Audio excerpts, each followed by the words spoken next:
Witam wszystkich ponownie. Dzisiaj pokażę Wam, jak zrobić pyszny, gęsty sos z bardzo dużej ilości różnych warzyw. Idealny później zimą do wszystkiego rodzaju zapiekanek, różnych sosów, makaronów, do mięsa, do wszystkiego. Jest po prostu pyszny.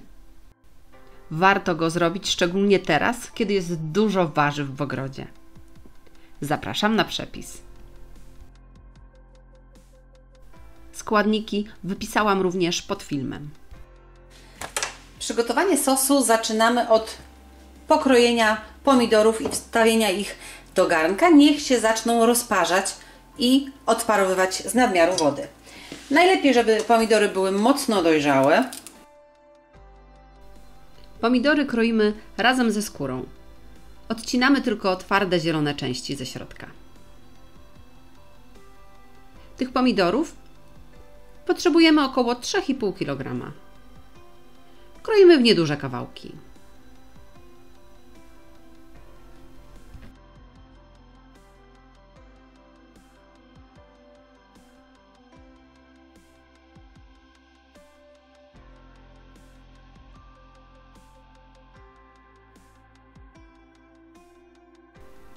Do pomidorów dodaję ostrą paprykę. Możecie ją całkowicie pominąć, jeśli wolicie, żeby sos był łagodny.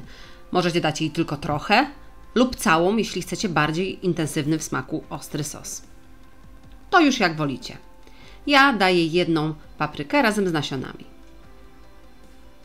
Lubię, jak mój sos jest lekko charakterny. Pomidory stawiam na gaz i na małym ogniu będę je dusić przez około 2 godziny, mieszając od czasu do czasu. Pomidory będą się rozparzały i miękły, a sos będzie się robił trochę gęstszy. Oczywiście solimy je do smaku, około 1 łyżeczkę.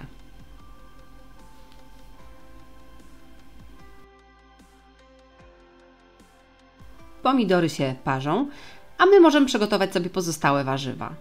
Czerwoną paprykę, 3 sztuki, obieram z nasion i kroję w kawałki. Nie muszą być za duże. I tak na końcu wszystko będziemy razem miksować.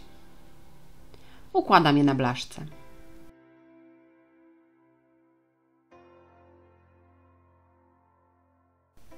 Kroję w kawałki również cukinię.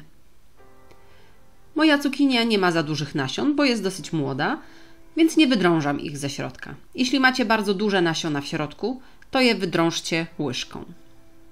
Kroję w kawałki i dokładam do papryki. 2 średnie cukinie.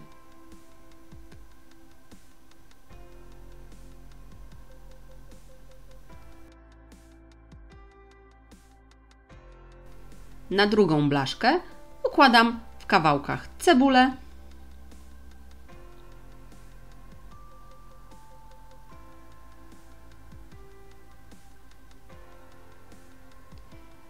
dwie pietruszki, w plastry takie grubsze kroję, marchewki również w kawałki,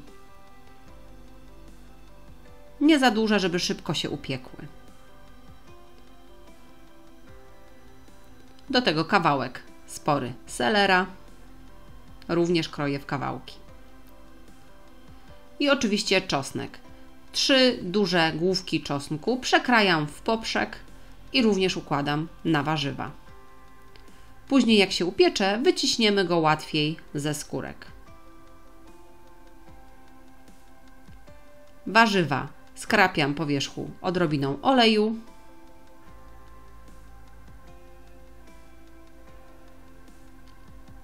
Posypuję solą i posypuję ulubionymi ziołami.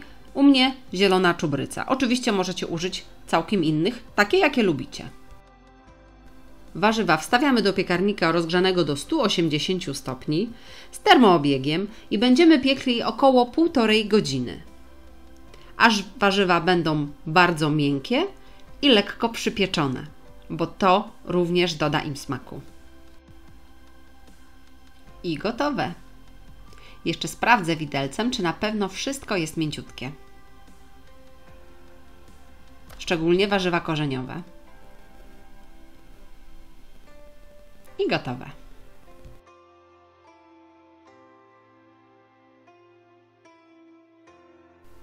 W międzyczasie przecier już mi odparował odpowiednio.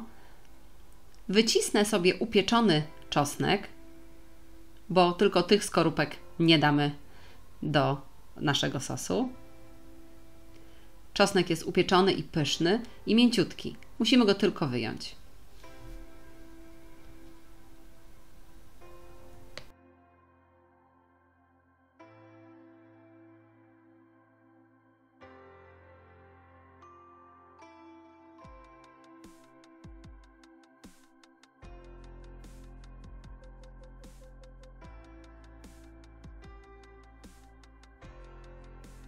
Czosnek wyciśnięty, warzywa możemy przekładać do pomidorów.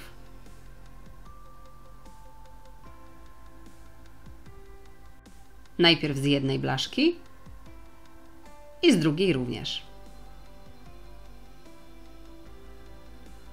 Piękne, pachnące i kolorowe warzywa są już w garnku. Musimy je teraz jeszcze zmiksować na gładki sos. Jeśli chcecie, żeby Wasz sos na sam koniec był idealnie gładki, możecie przetrzeć go przez sito. Ja jednak już tego nie robię. Dla mnie wystarczy po prostu porządnie zblendować.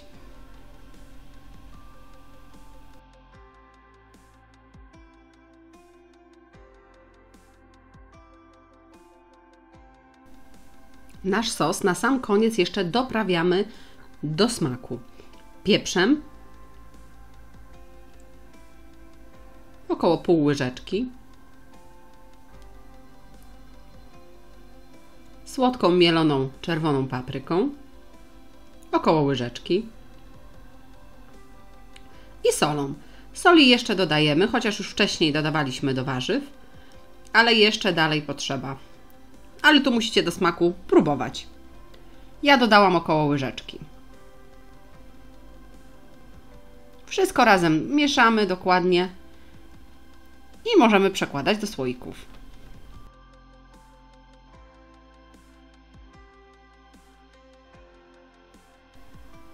Gotowy sos przekładamy do słoiczków.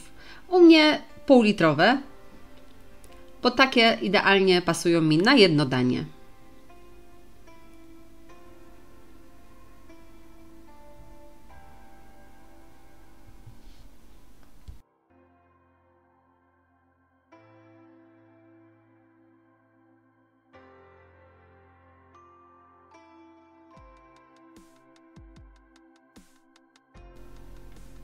Słoiki zakręcamy i musimy zapasteryzować.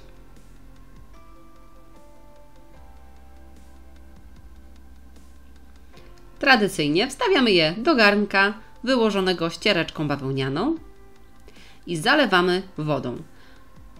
Jeśli sos w słoikach jest gorący, to zalewamy również gorącą wodą. Jeśli jest zimny, to zimną. Do około 3/4 wysokości słoików. Garnek nakrywamy pokrywką i stawiamy na gaz. Pasteryzujemy od momentu zagotowania się wody w garnku przez około 15 minut, żeby się dobrze zamknęły.